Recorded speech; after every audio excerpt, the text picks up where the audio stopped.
लग्नानंतर होईलच प्रेम या मालिकेच्या आजच्या भागामध्ये आपण पाहणार आहोत. नंदिनी म्हणत असते, दोन प्रेम करणाऱ्या जीवाने एकत्र यायलाच हवं. तुम्ही एकत्र याल, मी तुमचं लग्न लावून देईन.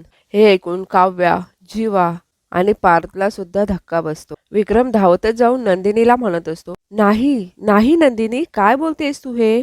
नंदिनी म्हणते, आई बाबा, आपण झालेली चूक सुधारूया. आपण या दोघांचं लग्न लावून देऊयात. जीवा नंदिनीला म्हणत असतो, नंदिनी नाही नाही, तू भानावर ये नंदिनी. ऐक माझं, माझ्यात आणि काव्यात आता काहीही उरलं नाहीये. आम्ही कधीच मूव ऑन झालोय. खरंच काही नाहीये आता. माझं तुझ्यावर प्रेम आहे, फक्त तुझ्यावर. तिच्यावर होतं त्यापेक्षा कित्येक पटीने तुझ्यावर आहे. यावर नंदिनी लगेच जीवाची कॉलर पकडते आणि म्हणते, अजून किती खोटं बोलणार आहात जीवा? किती वेळा? त्या मोल्ड मधले हात तुमचे आणि काव्याचे होते. तुमच्या छातीवर काव्याच्या नावाचा टॅटू होता. तुमच्या आयुष्यातली मिस के काव्या होती जीवा. तुम्ही ज्या मुलीवर प्रेम केलात ती काव्या होती.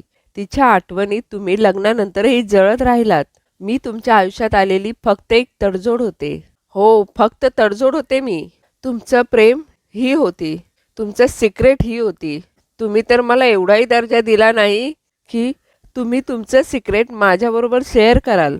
मग तुमचं माझ्यावर प्रेम आहे असं तुम्ही कसं काय म्हणू शकता?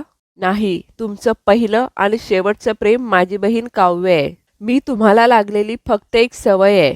लागताना जी नकळत लागते, पण ठरवून सोडावी लागते. मला ठरवून सोडा.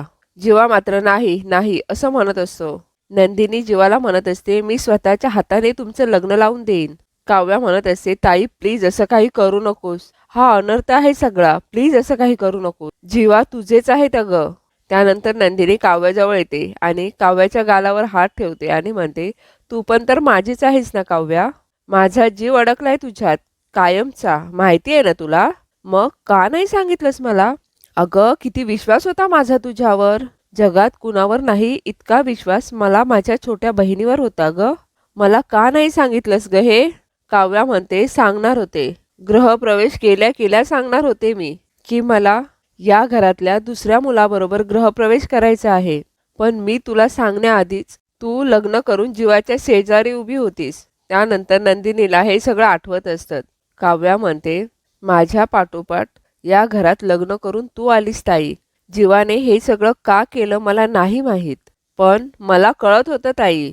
त्यानंतर मानिनीला लग्नातील काही क्षण आठवत असतात. मानिनी म्हणत असते, आज आम्ही जीवाच्या मनाचा मोठेपणा बघितला आणि आम्हाला दोघांनाही त्याचा अभिमान आहे. विक्रम म्हणत असतो, आम्ही कोणी सुचवण्यापेक्षा नंदिनीशी लग्न करावं हे त्याला स्वतःला कळलं. खरंच फारच कौतुक आहे आम्हाला त्याचं. हे सर्व विक्रमला आठवत असतं. त्यानंतर नंदिनी म्हणते, नाही नाही काव्या, हे जे तू सांगतेस ना ते घरी आल्यानंतरचं सांगतेस. अगं मी जेव्हा मांडवात परत आले होते तेव्हा तुझं लग्न झालं होतं, माझं लग्न नव्हतं झालेलं. हे जर तू मला तेव्हा सांगितलं असतंस ना काव्या, खरंच सांगते तुझी ही ताई आयुष्यभर अविवाहित राहिली असती.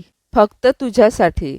फक्त एकदा एकदा मला सांगायचं होतंस ग बाळा की ताई, पार्थ बरोबरचं हे लग्न माझ्यासाठी अनर्थ आहे. सोडा मला या लग्नातून. काहीतरी केलं असतं ग आपण. किमान मी जीवांना माझ्याशी लग्नच करू दिलं नसतं.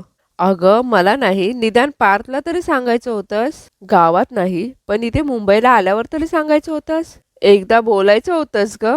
का गप्प राहिलीस? काव्या म्हणते, मी गप्प राहिले कारण माझ्या बोलण्याने मी किती लोकांचे संसार मोडणार होते. आधीच तुझं एक लग्न मोडलं होतं कारण मला तुझ्या जागी उभं राहायला लागलं होतं तिथे. जीवाने तुझ्या डोक्यावर हात ठेवला. तू त्याला मनापासून आपलं मानलंस. तू त्याच्याबरोबर मनाने सप्तपदी चाललीस. मी तुझं तेही लग्न मोडायला हवं होतं का? आणि काका काकूंनी काय हे सहन करायचं? गावकरी, आपले सगळे नातेवाईक, आपली सगळी जवळची माणसं, सगळ्यांनी त्यांच्यावर टीकेची जोड उठवली आहे. काका काकू, आई बाबा आणि पार्थवर सुद्धा.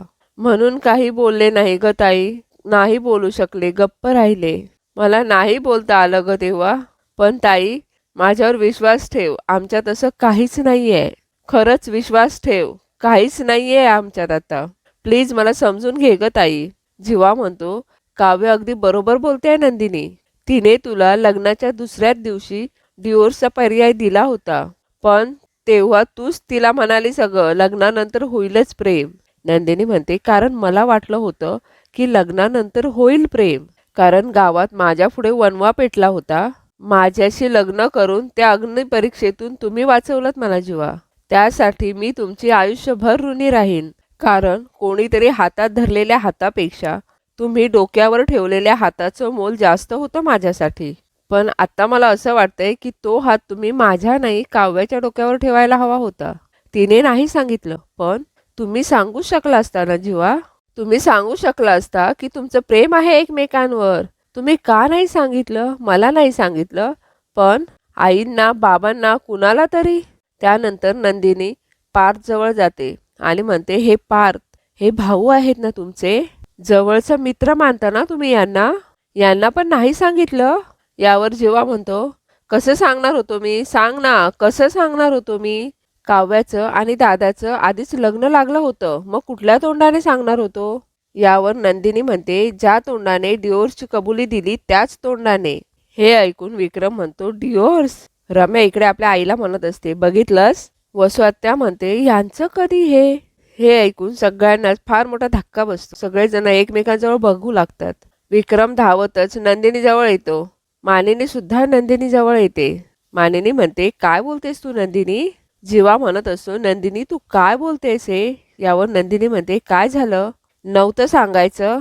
अजून किती लपवणार आहोत आपण? जे वेळीच बोलायला हवं होतं ते बोललो नाही म्हणून काय झालं ते दिसतंय ना डोळ्यांना. तरीही सिक्रेट्स ठेवायचे आहे तुम्हाला? यावर पार्थ उठून म्हणतो, नाही, आता कुणाची कुठलीच सिक्रेट्स नको आहेत. बरं झालं हे बाहेर येते आहे ना, तेच बरं झालं. खरं तर हा लपंडाव आधीच थांबायला हवा होता. पण आई बाबा काळजी करू नका, नंदिनी बरोबर बोलतायत. आम्ही मोकळं करून टाकतोय यांना. पार्थ म्हणतो, नकोय मला हे लग्न. काव्या आणि वसू आत्या इकडे हसत असतात. पार्थ म्हणत असतो, मला काहीच नकोय. काही कठीण जाणार नाहीये माझ्या आणि काव्याच्या डिवोर्स नंतर. विक्रम म्हणतो, पार्थ अरे काय बडबडतोयस तू हे? काय काय चाललंय काय तुमचं हे? काही कोणी डिवोर्स वगैरे घेणार नाहीयेत. यावर नंदिनी म्हणते, सॉरी बाबा, आता वेळ गेलीये.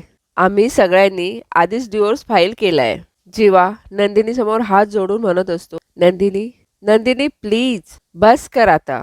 यावर नंदिनी जीवासमोर हात जोडते आणि म्हणते, नाही जीवा, हात तुम्ही नाही मी जोडले पाहिजेत तुमच्यासमोर. तुमच्यासमोर, काव्यासमोर मी हात जोडले पाहिजेत. चूक माझी आहे, खरंच चूक माझी आहे. मी नसते तर तुम्हा दोघांचं लग्न झालं असतं. मी नसते तर तुम्हाला तुमचं प्रेम मिळालं असतं. जर मी नसते ना तर अशी 3-3 आयुष्यांची फरफट नाही झाली असती. भर मांडवातून मला कोणीतरी पळवून नेलं आणि आल्यावर सगळ्यात जास्त ढिंडवडे निघाले आहेत माझ्या मनाचे. तुम्ही का वाचवलात मला जीवा? का परत आणलत मला? एक सांगू जीवा, माझ्या डोक्यावर हात ठेवण्याचा निर्णय तुमचा होता. का केलं तुम्ही हे?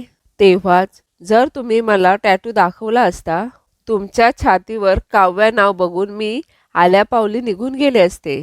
तुमचं जर माझ्याशी लग्न झालं नसतं तर काव्याशी लग्न झालं असतं जीवा. अजूनही वेळ गेलेली नाहीये जीवा. मी तुमच्या आयुष्यातून बाजूला होते. अजूनही तुम्ही काव्याशी लग्न करू शकता. सर्वांना आश्चर्यच वाटतं. जीवा म्हणतो, काय? नंदिनी म्हणते, हो, लग्नानंतर होऊ दे प्रेम, नकोच. लग्न आधीचं प्रेम जिंकू देत. 2 प्रेम करणारे जीव एकत्र येऊ देत. हे ऐकून नंदिनीचे बाबा म्हणतात, बरोबर बोलतेस तू नंदिनी, अगदी बरोबर. नको थांबूस तू यांच्या आयुष्यात. चल बाळा, आपण घरी जाऊयात, चल. मुलगी आपल्या बापाला कधी जड नसते नंदिनी. मी त्यावेळी खूप चुका केल्यात. काव्याला जबरदस्तीने लग्नाला उभं केलं. तुझी परत येण्याची वाटही बघितली नाही मी. गावच्या आणि समाजाच्या प्रथांना बळी पडलो मी. तेव्हा पडलो, पण आता नाही. चल बाळा, आपण घरी जाऊयात. यावर मानिनी म्हणते, भाऊजी काय बोलताय तुम्ही? नंदिनी सुद्धा लगेचच घरी जायला कपडे पॅक करायला जात असते. मानिनी आणि जीवा नंदिनीच्या मागून धावत असतात. विक्रम म्हणत असतो, काय चाललंय तुझं? काय चाललंय? विषय संपवायचा आहे की वाहवायचा आहे? यावर काव्याचे बाबा म्हणतात, संपवायचा आहे, संपवलाय तुम्ही. काव्याचे बाबा म्हणतात, विक्रम, मी विषय संपवलाय. तुझ्या जीवानं आणि आमच्या काव्याने जे काही केलंय ना ते सर्व बघितल्यानंतर मला इथे थांबवणार नाहीये. स्वतःच्या 2 थोबाडीत मारून घ्यायची इच्छा होते माझी. माझी मुलगी इतकी जड झाली होती का की जीवाने तिच्या डोक्यावर हात ठेवल्यानंतर मी हो म्हणालो. काहीही चौकशी केली नाही, न काही विचारपूस केली, काही नाही. त्यानंतर काव्याचे बाबा म्हणतात, पण काव्या इतकं सगळं होतं पण तू बोलली नाहीस. अगं, तुम्हाला असंही वाटलं नाही का की हे सगळं सगळ्यांना समजलं तर त्यांना काय वाटेल, की तुम्हाला खात्री होती की हे कधीच कुणाला कळणार नाही म्हणून. बोल काव्या, बोल. मालिनी म्हणते, भाऊजी भाऊजी तुम्ही प्लीज तिला ओरडू नका. अहो, काव्याने जे काही केलंय ते आपल्या सगळ्यांचा विचार करून केलंय. म्हणजे तिने आपल्याही आधी आपल्या सर्वांचा विचार केला. हे नाही लक्षात येत आहे तुमच्या? आणि हे तुमचेच चांगले संस्कार आहेत ना. मग त्याच्याविषयी बोलूयात आपण. उलट तुम्ही तिलाच दोष देताय. नाही, माझ्या दोन्हीही सुनांचा काहीही दोष नाहीये. आणि काव्याच्या विरोधात कोणी काही बोललेलं मी ऐकूनच घेणार नाहीये. आणि सॉरी भाऊजी, पण मी तुम्हाला नंदिनीला इथून घेऊन जाऊच देणार नाहीये. यावर नंदिनीचे बाबा म्हणतात, पण तिला जर इथे राहायचं नसेल तर? नंदिनी इकडे आपले कपडे पॅक करत असते. एवढ्यातच जीवा तेथे येतो. जीवा नंदिनीला अडवत असतो. जीवा म्हणत असतो, नंदिनी नंदिनी तू काय करतेस? नंदिनी म्हणते, जीवा मी तुमच्या आयुष्यात कधीच नव्हती असं समजा. जीवा म्हणतो, नंदिनी अगं तू काय बोलतेस नंदिनी? अगं, तू सोबत नसशील तर मी माझा आनंद कुणासोबत शेअर करू? तू सोबत नसशील तर माझं दुःख मी कोणाच्या सोपवू? नंदिनी, आपल्या रात्रीच्या गप्पा, आपली पाणीपुरी, आपलं एकत्र शिट्टी मारणं, हे सगळं आपलं आहे, आपलं. नंदिनी, तू धडपडणं आणि माझ्या जखमेवर तू फुंकर घालणं, हे सगळं आपलं आहे नंदिनी. ही आपली रूम आहे, हे आपलं जग आहे नंदिनी. हा आपला पसारा आहे आणि या रूम मध्ये जर पसारेवाला आहे तर चकाचक बाई असायला हवी ना नंदिनी. नंदिनी, तू माझी सवय नाही, तू माझी सोबत आहे, सोबत. आणि या सोबतीशिवाय मी एकही पाऊल पुढे नाही टाकू शकत. प्लीज प्लीज नको ना जाऊ नंदिनी, प्लीज. जीवा हात जोडून नंदिनी समोर नंदिनीला म्हणत असतो, नंदिनी माझं ऐकून तर घे. यावर नंदिनी म्हणते, नाही जीवा, आपली सोबत इतकीच होती. जर तुम्हाला माझ्यासोबत राहायचं होतं तर तुम्ही मला हे सगळं आधी सांगून टाकायला हवं होतं. एक वेळ माझं नुकसान झालेलं मी सहन करू शकते, पण माझा विश्वासघात जर कुणी केला तर तो मी सहन करू शकत नाही आणि हे तुम्हाला चांगलंच माहिती आहे. जीवा म्हणत असतो, नंदिनी नंदिनी मी तुझा विश्वासघात नाही केलाय. त्यानंतर जीवा नंदिनीला पकडतो आणि म्हणतो, नंदिनी मी नाही केलाय तुझा विश्वासघात. या जगात सगळ्यात जास्त विश्वास तू माझ्यावर ठेवला होतास.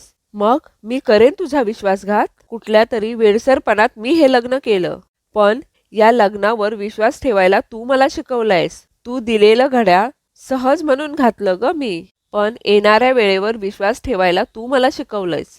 एक स्वप्न पाहिलं होतं मी आयुष्यात, पण त्या स्वप्नावर विश्वास ठेवायला तू मला शिकवलंस. त्या स्वप्नांचे तुकडे झाल्यावर त्या तुकड्यांवर चालत गेलो मी, पण त्या तुकड्यांना सोडून त्याचा कॅलेडोस्कोप करायला तू मला शिकवलंस. तू नंदिनी, तू माझी ढाल आहेस, ढाल. आणि तू आयुष्यात असल्यावर एक एक क्षण किती छान आहे. माझा मान आहेस तू. प्लीज नको ना जाऊ. असं म्हणून जीवा नंदिनी समोर हात जोडत, एक चान्स दे, एक चान्स, फक्त शेवटचा. त्यानंतर जीवा म्हणत, तुझं प्रेम वेड आहे ना, उशिराच कळतंय मला थोडं. असं म्हणून जीवा स्वतःच्या कानाखाली मारून घेत असतो. जीवा म्हणत असतो, तू माझ्या आयुष्याचं अंत्यत्य आहेस. त्यानंतर नंदिनी तेथे ठेवलेल्या आपल्या लग्नाच्या फोटोजवळ बघते आणि त्यानंतर ती तो फोटो आपल्या हातामध्ये घेते आणि तो फोटो जीवाला दाखवत खाली जोरानेच आदळते आणि म्हणते, हे अंतिम सत्य आहे आपल्या आयुष्याचं, रादर माझ्या आयुष्याचं. असं म्हणत नंदिनी आपले कपडे पॅक करत असते. या मालिकेच्या उद्याच्या भागामध्ये आपण पाहणार आहोत, नंदिनी जीवाने दिलेल्या साडीला आग लावते आणि म्हणत असते, आज फक्त नात्याला नाही तर माझ्या विश्वासाला लागली आहे ही आग.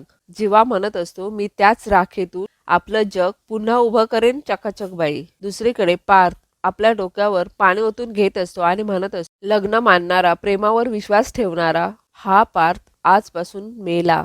काव्या म्हणत असते, तो प्रेम करणारा पार्थ पुन्हा मिळवेन देशमुख.